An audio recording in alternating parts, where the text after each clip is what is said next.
Bonjour à tous. Je vais essayer de revenir sur les sujets qu'on aborde depuis ce matin au travers des transformations numériques et des enjeux qu'on peut voir sur les différentes technologies qui ont été initiées par ce qu'on appelait à un moment donné l'industrie 4.0. Alors je dis à un moment donné parce qu'en fait le terme industrie 4.0, vous le savez tous, est arrivé avec le forum à Hanovre en 2011, donc c'est un terme relativement récent. Et on a parlé de révolution industrielle. De révolution industrielle, et la question qu'on peut se poser, c'est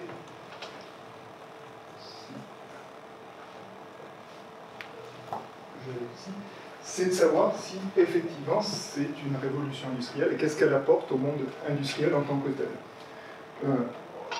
Le concept d'industrie 4.0, il démarre au départ d'un fossé entre les usages quotidiens dans la vie courante, de l'usage des technologies par rapport à ce qu'on voit dans les entreprises. Les entreprises étaient quelque part en retard vis-à-vis des usages quotidiens, en particulier le smartphone, en particulier tout ce qui est technologie liée à ces éléments qu'on utilise tous les jours.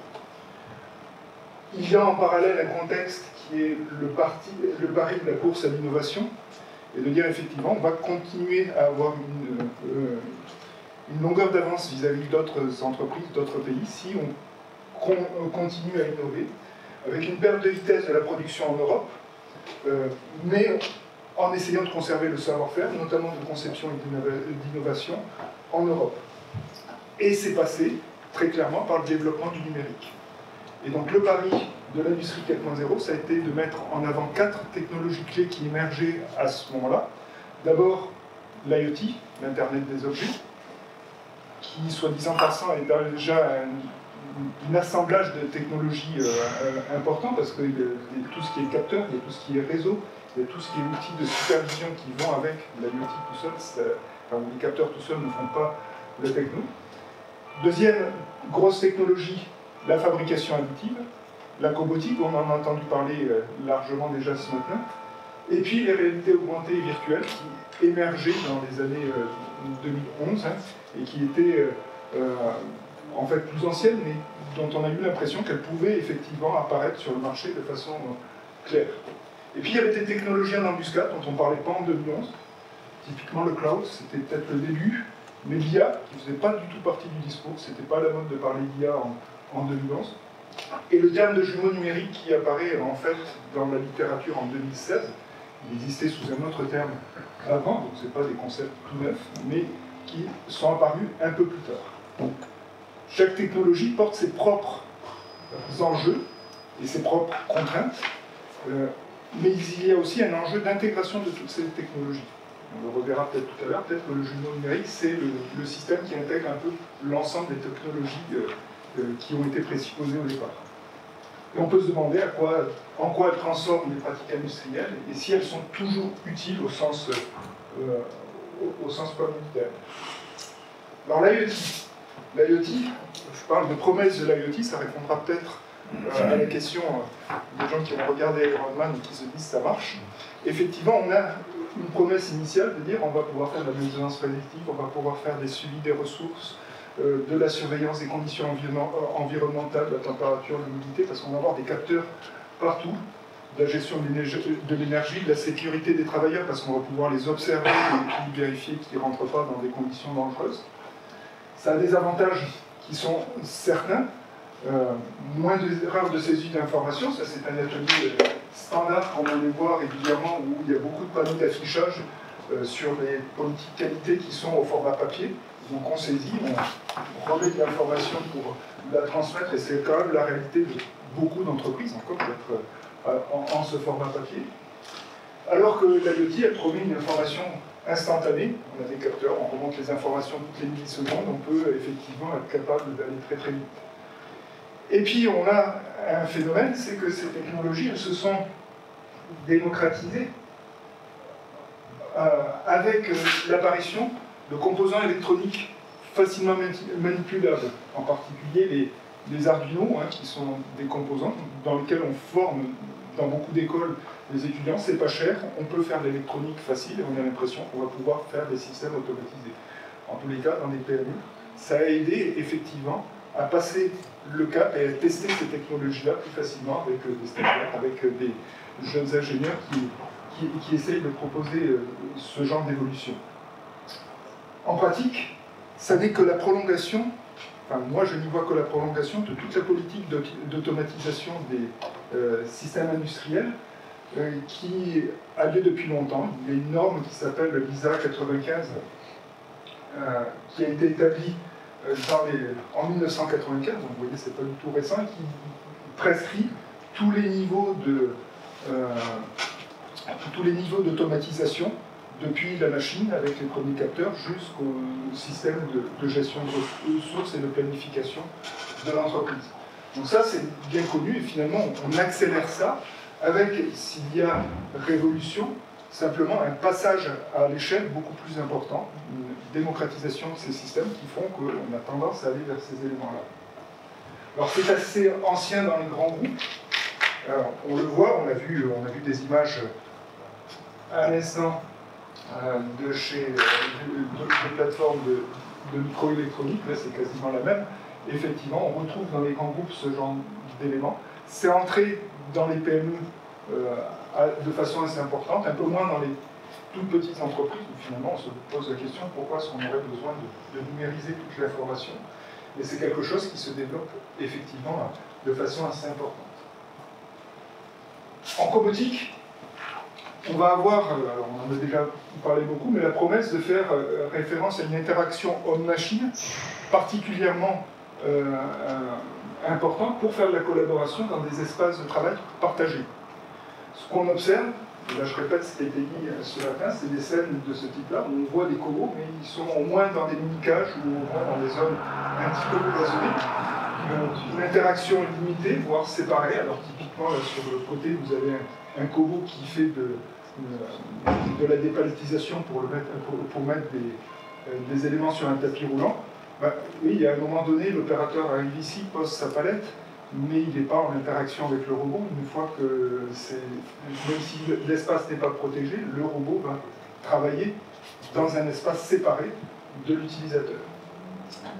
Ou alors c'est négligé par les opérateurs, et globalement ils vont laisser le robot qui est pas assez performant finalement pour arriver à les suivre. Donc ça c'est une vision de ce que l'on peut avoir. On a des éléments assez classiques de ce type-là, où l'opérateur est entre plusieurs espaces relativement séparés, grâce à des algorithmes d'évitement qui permettent malgré tout de maintenir la sécurité. Ça n'est pas de la coactivité comme j'avais exprimé ce matin. Par contre, on voit un autre type de cobo dont on n'a pas parlé jusqu'à présent, qui sont les AGV. Les AGV, ce sont ces petits véhicules qui se promènent dans l'atelier, qui transportent de l'information et pour lesquels il y a une véritable acceptation de ces systèmes. Aujourd'hui, ils circulent, on n'a pas peur, ils nous évitent et ça marche. Et c'est une forme de cobo puisque c'est un robot qui collabore au milieu de l'espace humain. Mais encore une fois, avec des espaces relativement partagés. Donc voilà pour l'état de la cobotique à mon sens. On peut se demander quel est le véritable besoin d'interaction. Dans tous les cas, je pense qu'il faudrait se poser la question quand on met des cobos, si on veut aller vers de la coactivité, effectivement, quel est le véritable besoin d'interaction directe. Ou si on veut vraiment cette interaction directe, il y a certainement un challenge technique à résoudre dans les laboratoires, pour répondre à la question qui était posée tout à l'heure, de mettre beaucoup plus d'intelligence, entre guillemets, dans les cobos pour qu'ils puissent réagir à des aléas, ce qu'ils ne sont pas capables de faire. Aujourd'hui, si j'ai un cobo et qu'il me tend un paquet, il ne va pas savoir où sont les mains, il ne va pas réagir si je déplace les mains au dernier moment, alors que c'est une action qu'on fait régulièrement, très naturellement, entre deux humains. Voilà. Pour la fabrication additive, là aussi, il y a des promesses et des avantages qui sont certains. D'abord, d'arriver à des géométries très complexes, très facilement, avec éventuellement de la non-perte de matière. Là, c'est une turbine de fusée, cette turbine de fusée, d'habitude, elles sont usinées dans la masse. Ici, on peut déposer juste la matière nécessaire et on a beaucoup moins de pertes de matière de recyclage à faire. C'est aussi la promesse de la personnalisation, c'est la réduction des déchets par moins de produits. C'est aussi la capacité de faire du prototypage très rapide. On parle de processus très simplifiés, impression 3D, on appuie sur un bouton, on a l'impression que ça va se faire tout seul. C'est la capacité d'optimiser les pièces, alors d'avoir des pièces qui sont effectivement avec le minimum de matière par rapport à l'objectif fonctionnel. C'est aussi la production d'assemblage intégré, là ce sont des sphères qui sont incluses les unes dans les autres, autrefois on n'était pas capable de faire ce genre de système. C'est aussi des matériaux architecturés, des matériaux qui ont des comportements qu'on n'aurait pas dans la nature naturellement, c'est parce que ce sont des réseaux qui vont pouvoir se déformer de façon très particulière et qui donnent l'impression d'avoir de la matière très spécifique. Donc ça, tous ces avantages.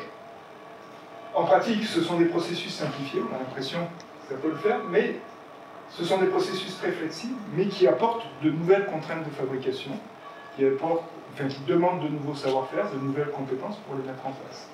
Et c'est pas si simple que ça d'intégrer ces éléments-là, même si ça arrive progressivement, alors pour des pièces unitaires en maintenant, pour de la pièce spécifique en prototypage en bureau d'études, effectivement on voit ces éléments se développer fortement dans l'industrie, mais avec un certain nombre de freins. Un frein, ça ne se fait pas quand même aussi facilement que la promesse de l'impression 3D. J'appuie sur un bouton et ça marche. Le process est plus complexe et les machines, alors quand c'était de l'impression 3D en poudre ou en filament déposé, c'était relativement facile. Quand on est sur des robots qui déposent des cordons de soudure, quand on est sur des machines à base de titane ou autre, effectivement, ce ne sont pas des machines que tout le monde peut manipuler aussi simplement que cela.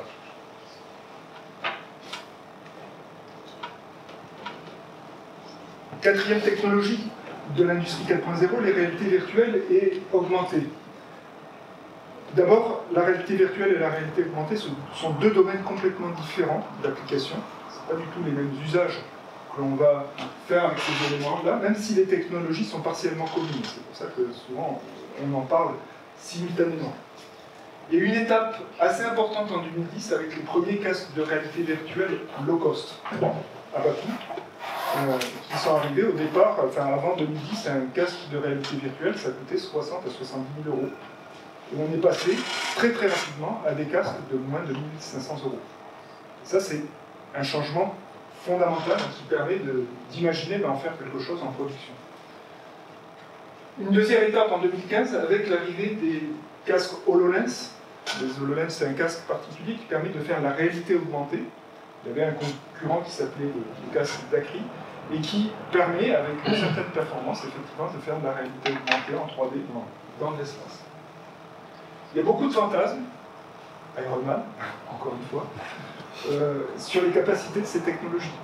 On se dit ça marche. Puis si on va voir des vidéos, si on regarde des films de science-fiction, effectivement, on a l'impression que tout ça c'est disponible et ça fonctionne de façon effective.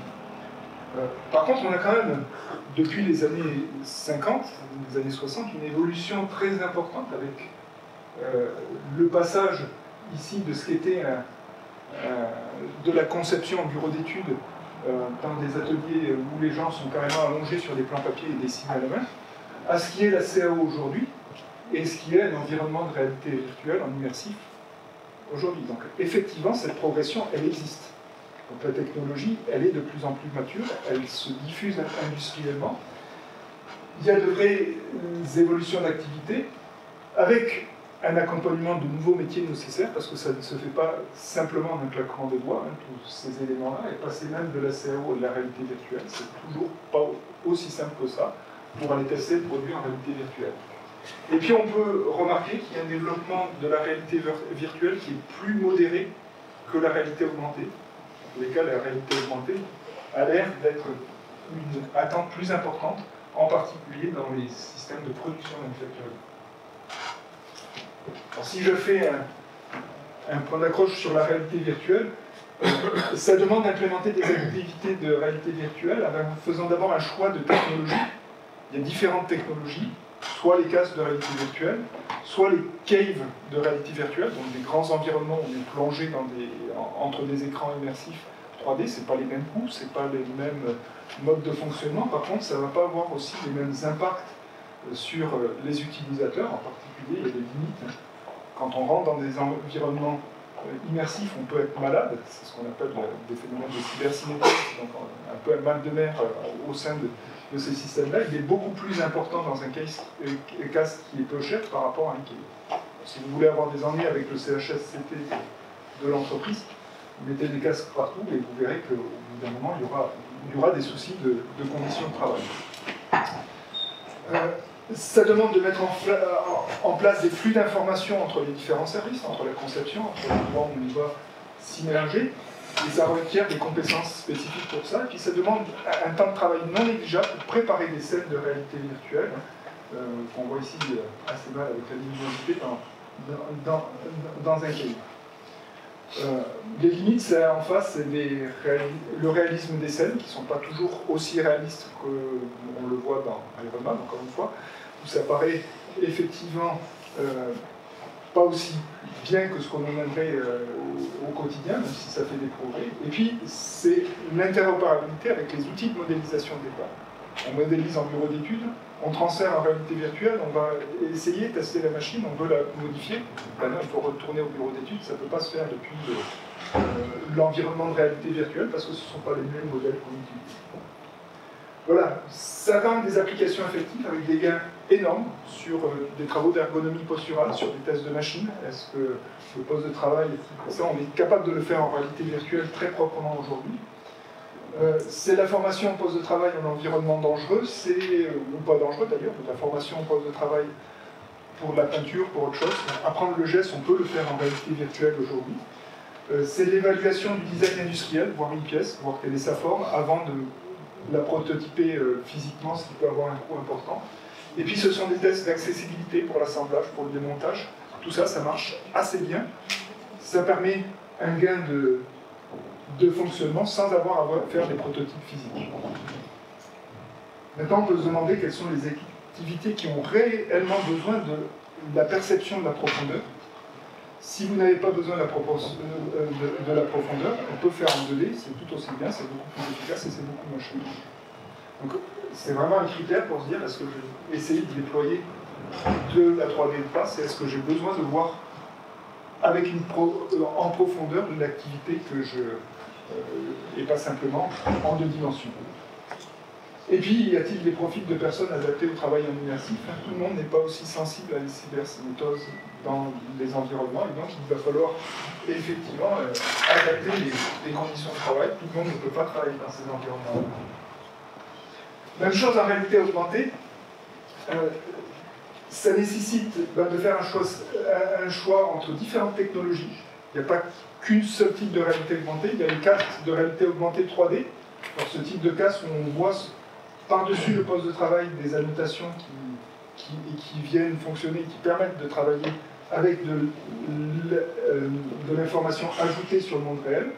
Il y a le vidéo mapping, qui est par des vidéoprojecteurs, je vais projeter effectivement de l'information. Là, ici, la manette est blanche en fait, et en fait, on est en train de designer, définir la position du bouton sur une interface 2D. Et on peut tester directement sur une manette physique si la position est agréable ou pas pour appuyer sur du bouton. Ou si on fait de la réalité augmentée simplement avec des téléphones portables ou des tablettes en 2D, ce qui est le cas ici où on fait des annotations directement sur un système de ce qu'on voit dans l'espace. Ceci, comme en réalité virtuelle, des besoins de flux d'informations, comme de préparation des scènes de 3D interactives, ça demande tout ça. Par contre, ça a de très nombreuses applications en génie civil, en maintenance, en contrôle qualité, en logistique. Je suis persuadé que vous faites de la réalité augmentée très régulièrement sans forcément vous en apercevoir, mais quand vous utilisez votre GPS dans votre voiture, typiquement, c'est une application de réalité augmentée qui est passée dans les mœurs sans qu'on s'en aperçoive. Effectivement, on a de l'information qui nous arrive, on est avec un capteur qui est le GPS qui nous permet de savoir à quelle position on est, et on a de l'information qui nous dit où aller, etc. Donc c'est une boucle de réalité augmentée complète, avec la précision nécessaire, suffisante aujourd'hui pour circuler finalement sur la totalité de la planète. Par contre, ça a des limites La précision des équipements. Le GPS est bien pour capturer une voiture à quelques centimètres près, ça marche bien, mais ça ne pilote pas encore votre voiture. Le tracking indoor, à l'intérieur des bâtiments, ça marche mal. Ça reste un problème d'avoir des précisions de localisation fine à l'intérieur de bâtiments. Et puis, c'est l'interopérabilité avec le système d'information de l'entreprise. C'est bien de vouloir dire je suis en fin de production, je veux savoir si ma pièce est bien adaptée à ce que je devais produire et je vais superposer éventuellement un fantôme de pièces là-dessus pour vérifier ma configuration. Il faut que l'information soit effectivement bien connectée au système de réalité augmentée. Ça, c'est un travail de spécialiste encore qu'il faut mettre en place. Donc ça pose des questions, le choix entre la RA 3D ou la RA 2D, laquelle on doit avoir. Quel est le contrôle humain sur les flux d'informations, ou quel est le contrôle de l'humain par les flux d'informations? On peut évoquer aussi tout à l'heure. Quand vous allez chez Amazon, on a l'impression qu'effectivement les gens sont plus contrôlés par le système d'information que le contraire. Et du coup, quel est le contrôle lui-même? On peut conserver sur l'IA grâce à ces technologies, parce qu'on a une meilleure interaction potentielle avec ces données. Pour moi, ce sont des enjeux qu'il faut continuer à développer. Pour parler de l'IA, ou des IA, parce qu'il y a beaucoup d'IA, je vais aller un peu plus vite parce que ça a été mentionné tout à l'heure, j'ai demandé à l'IA quels étaient les avantages et les inconvénients de l'IA. Il cite ça, il est capable de le dire parfaitement. C'est pas complètement faux, par contre, il n'est pas capable de résoudre les inconvénients. Il y en a différentes. Il y a les IA à base de moteurs d'inférence, donc les questions si alors qui étaient évoquées tout à l'heure, qui étaient déjà en place dans les années 80, ça date un peu plus avant. Il y a tout ce qui est algorithme d'optimisation, recherche opérationnelle, optimisation combinatoire, qui permettent de prendre des décisions plus ou moins optimales. Il y a les sciences de données, avec l'analyse de masse d'informations grâce à des techniques statistiques, qui ont conduit à toutes les techniques, notamment de l'ANOVA, qui permettent de vérifier si nos données sont fiables ou pas fiables et si on peut s'appuyer là-dessus, et qui sont appliquées aussi qui sont appliquées ponctuellement parce qu'elles demandent, toutes ces techniques, encore des spécialistes pour les mettre en œuvre, même si ce sont des techniques anciennes. On a besoin de personne pour le faire. Et puis il y a les algorithmes de deep learning qui ont eu un impact très fort dans l'imagerie, dans la reconnaissance d'images, avec beaucoup d'applications industrielles, notamment pour le contrôle sur les lignes de production. Là, c'est effectivement très efficace. Et puis l'IA générative, qui explose depuis 2-3 ans, avec des chiffres, nos étudiants utilisent l'IA générative au moins 3 fois par jour. Tous confondus. C'est les statistiques qui le disent. Les industriels qui commencent à qualifier des processus, qui commencent à faire du reporting automatique, qui commencent à faire de la simplification de lecture de mail automatiquement, de la gestion de CD pour certains, les dangers que ça peut avoir là-dessus. Et moins les enseignants. Alors typiquement, les académiques, on se sert beaucoup moins de ça et on est peut-être un petit peu en retard et en décalage vis-à-vis de ces technologies. Là-dedans, le point clé des enjeux, c'est l'aide à la décision et les performances dans le traitement de l'information, parce que l'IA va beaucoup plus vite que ce que fait un traitement humain habituel. Et par contre, on a toujours des difficultés de prise de décision multicritères. L'IA ne résout pas forcément ça pour nous. Il va nous dire, à la mode ChatGPT, que vous avez le choix entre ça, et puis débrouillez-vous avec les solutions qui sont communément admises dans la littérature, puisqu'elles ne reproduisent qu'une moyenne de ce qui existait dans le passé. Enfin, je voulais parler de jumeaux numériques. Alors, les jumeaux numériques, c'est un concept qui est arrivé dans les années 2016, un peu avant, bien avant en fait, dans la littérature, mais pas sous ce terme-là. L'idée, c'est d'avoir dans un espace réel un objet, et puis d'avoir dans un espace réel un objet ici, et puis d'avoir sa copie dans le monde virtuel, pour pouvoir l'analyser. Et ça demande de remonter de l'information. Pour remonter de l'information, on va utiliser toutes les technologies de type capteur, et donc l'IoT. Ça demande de pouvoir piloter, donc de pouvoir renvoyer effectivement l'information, si on simplifie ici quelque chose, pour être capable de piloter le monde réel. C'est ça le jeu numérique, c'est être capable de faire la boucle entre les deux. Pour simuler, pourquoi pas utiliser de l'intelligence artificielle et du deep learning. Pour analyser ces simulations, pourquoi pas faire du big data, pourquoi pas avoir des dashboards, pourquoi pas avoir de la réalité virtuelle, on est dans le monde virtuel. Ça, c'est intéressant. De l'autre côté, quand on est dans le monde réel, pour se connecter et puis travailler avec les machines, pourquoi pas avoir de la réalité augmentée? Typiquement, c'est adapté pour les opérateurs. Et pourquoi pas embarquer de l'intelligence dans les systèmes. Et enfin, pour que tout ça communique, on a besoin de réseaux. Et on s'aperçoit que finalement, le jumeau numérique, c'est une intégration de l'ensemble de toutes les technologies qui existent et qui permettrait d'avoir une image qui est peut-être pas réaliste de ce système-là. Pourquoi? Parce que ça suppose de modéliser finement le monde réel et de pouvoir simuler des différents scénarios d'évolution de ce monde réel. Aujourd'hui, on a plutôt un fort développement de modèles de simulation. De temps en temps, on les connecte au monde réel via de l'IoT, on appelle ça des ombres numériques, donc c'est pas encore une version de jumeaux numériques complet. Et parfois, on fait des couplages. C'est typiquement des lignes de production pour lesquelles on a fait des jumeaux numériques complets. On a mis une image un peu floutée ici de ce qui est au-dessus pour montrer qu'en fait, ce modèle, ça n'est qu'un modèle. Ça n'est pas la réalité, même si on est capable d'avoir un modèle très fin là-dessus. Et ce modèle, il est incapable de répondre à l'imprévu. On le crée pour un certain nombre de conditions de simulation. On le crée pour avoir des réponses d'aide à la décision particulière qu'on a imaginées au départ. Et quand on a une situation complètement imprévue, si le modèle n'est pas prévu pour ça, il sera incapable de répondre. Donc il ne fera pas ça. Le jumeau numérique est contraint par le modèle qui a été créé initialement. Voilà, ça pose des métiers d'intégration et sans doute de la maintenance accrue de la connexion entre le modèle numérique et le modèle réel qui pose des problèmes. Comme je pense que je déborde, je vais aller très vite sur le bilan. On a un déploiement réel de toutes ces technologies, on a besoin d'aller-retour pour arriver à fonctionner. On a un impact ergonomique qui n'est pas complètement maîtrisé, de l'ergonomie posturale, éventuellement alors, des troubles musculo-squelettiques, de la cybercinétose, tous ces problèmes-là qui vont se poser. On a des problèmes d'ergonomie cognitive, la complexité des interfaces, la surcharge mentale pour les utilisateurs qui ont de plus en plus d'informations, qui ont du mal à gérer le flux d'informations que l'on crée. On a de l'ergonomie d'activité avec un problème entre maintenir la performance voulue par les entreprises et puis la création d'activités capacitantes pour les opérateurs, où là il y a des vrais challenges de développement de technologie, repenser la technologie qui soit réellement utile à l'industrie. On a aussi des impacts environnementaux qui sont encore moins maîtrisés malgré les valeurs ajoutées des outils.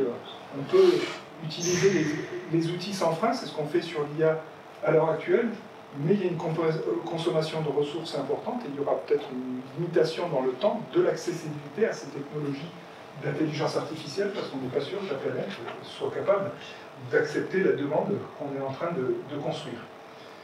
Et puis on a des pratiques du monde de travail qui évoluent et qui ne sont pas stabilisées tout en bénéficiant des nouvelles technologies. On expérimente tous, et on voit s'expérimenter le télétravail, c'est très fortement lié à la possibilité de faire de la visioconférence et quelque part de rentrer dans des environnements de type réalité virtuelle qu'on pourrait étendre. Et typiquement, ça pose le problème de jusqu'où on va avec ces technologies-là et donc, des vrais acquis, mais aussi des vrais changements dont on ne maîtrise pas la convergence aujourd'hui. Voilà. En conclusion, je pense que ce dont on a besoin, c'est de rationaliser le juste besoin technologique. Rationaliser, c'est est-ce qu'on se pose les bonnes questions. Socialement, on est confronté à des visions de type industrie bashing maintenant, très clairement. On nous dit ah oui, mais l'industrie ça pollue, l'industrie cette technologie elle n'est pas utilisée, elle n'est pas utile, il vaudrait mieux faire du low-tech. Et puis de l'autre côté, on a des gens qui poussent la technologie à fond. Sans doute il y a un bon compromis entre les deux à établir. Il y a des usages à rationaliser quand on pense au mail, par exemple, ne serait-ce que cet élément-là, certains vont dans la capacité d'accélérer la lecture des mails le soir et des piles de mails que l'on a. Mais en fait, si on fait ça, on aura encore plus de mails parce qu'on générera plus d'informations. Donc, quelque part, il faut vraiment se poser la question de l'utilité de ce que l'on fait avec ces technologies-là.